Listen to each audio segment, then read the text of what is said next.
সালামু আলাইকুম।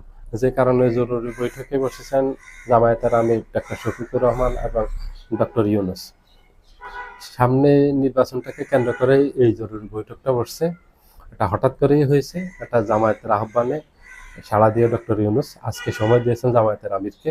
কারণ নির্বাচনে লেভেল প্লেইং ফিল্ড তৈরি করতে হবে। বর্তমানে লেভেল প্লেইং ফিল্ড নেই। এটা প্রশাসন একটা পক্ষ অবলম্বন করতেছে। একটা পক্ষ হয়ে হেলে পড়ছে প্রশাসন।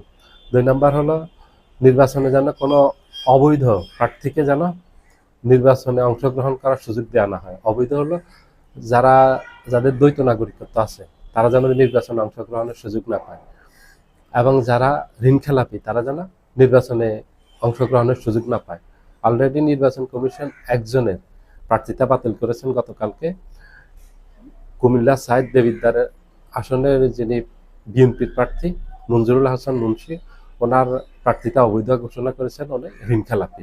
এভাবে আরও অনেক ঋণখেলাপি আছেন যাদের মনোনয়ন রিটার্নিং কর্মকর্তারা বৈধ ঘোষণা করেছেন। তাদের বৈধতার বিরুদ্ধে অন্যান্য দলগুলি নির্বাচন কমিশনে আপিল করছেন যেন তাদের প্রার্থিতা অবৈধ ঘোষণা করা হয়। এইভাবে অনেক প্রার্থী আছেন আজকে যাদের যাচাই বাছাই করা হচ্ছে, শেষ দিন আজকে যাচাই বাছাইয়ের, এবং তাদের মনোনয়নপত্র বৈধ হবে নাকি অবৈধ ঘোষণা করা হবে সেটা আজকেই শেষ। আজকের ভিতরে এই আপিলের শুনানি শেষ করবে এবং সেটা রায় দিয়ে দিবে। কোনো অবস্থাতেই যেন অবৈধ প্রার্থীরা নির্বাচনে অংশগ্রহণের সুযোগ না পান। তৃতীয় হলো যেসব অবৈধ অস্ত্র আছে সেগুলি যেন সরকার খুব দ্রুত পদক্ষেপ নেয়, সেগুলি যেন উত্তোলন করা হয়। এই তিনটা স্পেশাল কারণে জামায়াতের আমির ডক্টর ইউনূসের সাথে বৈঠকে বসেছেন। দেখেন, গত ১৭ বছর মানুষ ভোট দিতে পারেনি। বর্তমানে যাদের বয়স 18 থেকে 35 তারা ভোট কি জিনিস এটা দেখেনি জীবনে। ওরা ব্যালট পেপারই দেখেনি, কারণ তারা জীবনে একবারও ভোট দিতে পারেনি। তাদের ভোটের বয়স হওয়ার পর থেকে শেখ হাসিনা অবৈধ নির্বাচন শুরু করছে। গত 3টা নির্বাচনে, 14 সালের নির্বাচন, 18 সালের নির্বাচন, 24 সালের নির্বাচনে এরা ভোট দিতে পারেনি। ভোট কি জিনিস এরা জানেই না, ব্যালট পেপার জীবনে দেখেনি। আর সাধারণ মানুষও গত 15 বছর ভোট দেওয়া ভুলেই গেছে। কারণ আমাদের দেশে শুধু জাতীয় নির্বাচনগুলি শেখ হাসিনা অবৈধভাবে করেনি। স্থানীয় সরকার যে নির্বাচনগুলি আছে, ইউনিয়ন পরিষদ নির্বাচন, উপজেলার নির্বাচন, পৌরসভার নির্বাচন, সিটি কর্পোরেশনের নির্বাচন, সব অবৈধ করছে। কোথাও জনগণের অংশগ্রহণ ছিল না, জনগণ ভোট দিতে যায়নি। আওয়ামী লীগ নিজেরা সেই ভোট করেছে, এটা সবাই জানেন, সবাই দেখেছেন। ওই ধরনের কোনো নির্বাচন জনগণ দেখতে চায় না। জনগণ সুষ্ঠু, সুন্দর, গ্রহণযোগ্য, নিরপেক্ষ একটা নির্বাচন দেখতে চায়, যে নির্বাচনে জনগণ উৎসাহ নিয়ে ভোট দিবে, আনন্দের সাথে ভোট দিবে, ঈদের আনন্দ নিয়ে একটা আমেজ থাকবে, ভোট দিবে। ঈদের আমেজ থাকে কোথায়? যেখানে সুষ্ঠু, সুন্দর, গ্রহণযোগ্য নির্বাচন হয়, সবার জন্য সমান সুবিধা থাকে, কোনো বৈষম্য থাকে না যে নির্বাচনে। এক কথা হলো লেভেল প্লেইং ফিল্ড থাকতে হবে, প্রশাসন সবার জন্য সমান সুযোগ দিতে হবে। ওই নির্বাচনে উৎসাহ থাকে, মানুষের উৎসাহ থাকে, আনন্দ থাকে, যে নির্বাচন ভোট দিতে যাবো একটা ঈদ ভাব থাকে মানুষের মাঝে। আমরা প্রত্যেকটা নির্বাচনে দেখেছি এটা। শেখ হাসিনার 3টা নির্বাচন ব্যতীত 91, 96, 2001, 2008 এই নির্বাচনগুলিতে আমরা দেখছি মানুষ উৎসাহ, আনন্দ নিয়ে ভোট দিয়েছে। ভোট মানে আমাদের দেশে ঈদের আনন্দ ছিল। সেই আনন্দ হারাই গেছে 14 সালের পর থেকে। সেই ধরনের আর একটা ভোট মানুষ দেখতে চায় না। যদি কোনো একটা দলকে ক্ষমতায় নেওয়ার জন্য প্রশাসন যদি কাজ করে, সরকার যদি কাজ করে, তাহলে ওই নির্বাচন তো মানুষ যাবে না।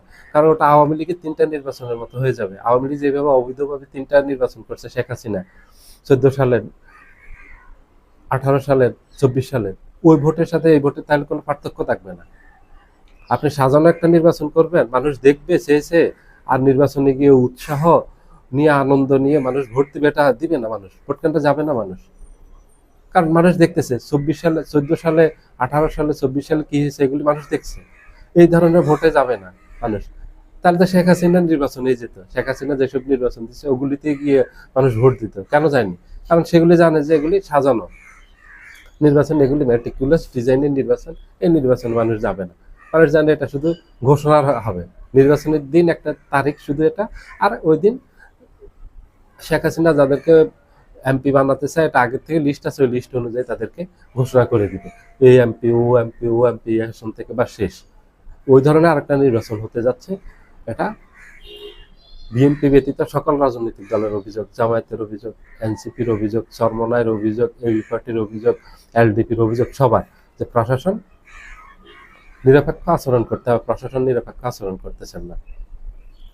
দ্বিতীয় হলো অবৈধ অস্ত্র। এখনই যে অবস্থা দেখা যাচ্ছে, সন্ত্রাসীরা যেভাবে ভয় ভীতি দেখানো শুরু করছে, মানুষকে ভোট কেন্দ্রে যেতে দিবে না, ভোট কেন্দ্রে এরিয়ায় যাইতে দিবে না, যে এরিয়া আছে এরিয়ার ভিতরে যেতে দিবে না। জামায়াতের এবং বিরোধী দলের অন্য প্রার্থীদেরকে এটা ঘোষণা দিয়েছে। এরকম অনেক ভিডিও ভাইরাল হয়ে গেছে বিএনপির অনেক প্রার্থী এবং তার সমর্থকরা, নেতাকর্মীরা, যে জামায়াতের এই নেতাকর্মীদেরকে 200 গজের ভিতরে যেতে দেওয়া হবে না, ভোট কিভাবে দখল করতে হবে, কেন্দ্র কিভাবে দখল করতে হবে এবং কিভাবে এগুলিকে ম্যানেজ করতে হবে সব পরিকল্পনা করছে। এগুলি সব পাশ হয়ে গেছে ভিডিও।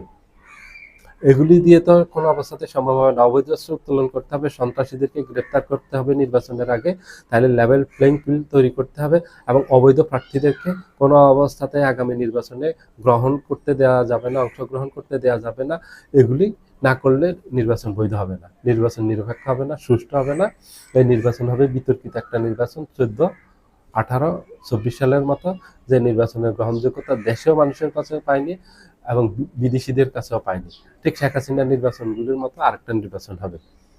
আপনি যদি একটা সাজানো নির্বাচন করেন কোন একটা দলকে ক্ষমতায় নেওয়ার জন্য, তাহলে সেই নির্বাচন কেউ মেনে নেবে না, সেই নির্বাচনে রাজনৈতিক দলগুলিও মেনে নেবে না এবং সাধারণ জনগণও ভোট দিতে যাবে না, অংশগ্রহণ থাকবে না। সেখানে সাধারণ জনগণও রাজনৈতিক দলগুলোর সাথে এক হয়ে তার বিরুদ্ধে প্রতিবাদ করবে।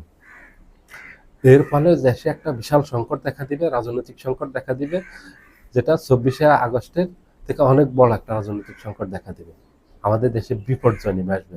এমনিতেই এই নির্বাচনটাকে ভণ্ডুল করার জন্য দেশি বিদেশি একটা চক্র প্রায় 1 বছর থেকে ষড়যন্ত্র করে আসতেছে। সামনে নির্বাচনটাও যেন নিরপেক্ষ হতে না পারে, সুষ্ঠু সুন্দরভাবে হতে না পারে, গ্রহণযোগ্য নির্বাচন হতে না পারে, নির্বাচনটাকে ভণ্ডুল করে দেওয়ার জন্য এবং যদি হয় এটাকে বিতর্কিত করার জন্য। সরকার যেন এই ফাঁদে পা না দেয়। সরকার আরও কোনো দলের পক্ষে কাজ করার কোনো প্রয়োজন নেই। সরকারের দায়িত্ব হলো নিরপেক্ষ। সরকার হলো এখানে রেফারির ভূমিকা। সরকার নিরপেক্ষভাবে প্রশাসন সাজাবে। কোনো কর্মকর্তার প্রতি যদি অভিযোগ পাওয়া যায় তাহলে তার বিরুদ্ধে সাথে সাথে ব্যবস্থা নেওয়া হবে। যে এই কর্মকর্তা একটা দলকে অবৈধভাবে সুবিধা দিচ্ছে, তার বিরুদ্ধে সাথে সাথে ব্যবস্থা নেবে, তাকে সেখান থেকে প্রত্যাহার করে নেওয়া হবে, তাকে শাস্তি দেওয়া হবে।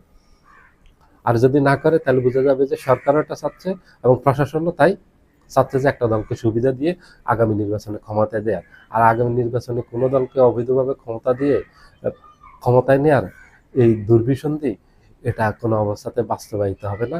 জনগণ সজাগ আছে, জনগণ সচেতন অবস্থা আছে, প্রশাসন কি করতেছে, সরকার কি করতেছে সেই দিকে জনগণের নজর আছে। এটা সরকারও পারবে না, প্রশাসনও পারবে না। মাঝখানে দেশের ক্ষতি হবে, দেশে একটা বিশৃঙ্খলা দেখা দিবে, অরাজকতা দেখা দিবে, নৈরাজ্য দেখা দিবে, যেটা ক্ষতিগ্রস্ত হবে আমাদের দেশ, যেটাই ক্ষতিগ্রস্ত হবে জনগণ। এই লাভের লাভ এটাই হবে, দেশের ক্ষতি হবে। আর কারো কোনো লাভ হবে না, কেউ ক্ষমতায় যেতেও পারবে না, ক্ষমতায় বসতেও পারবে না, কেউ কাউকে ক্ষমতায় নিতেও পারবে না। সবাই ভালো থাকবেন, আল্লাহ হাফেজ।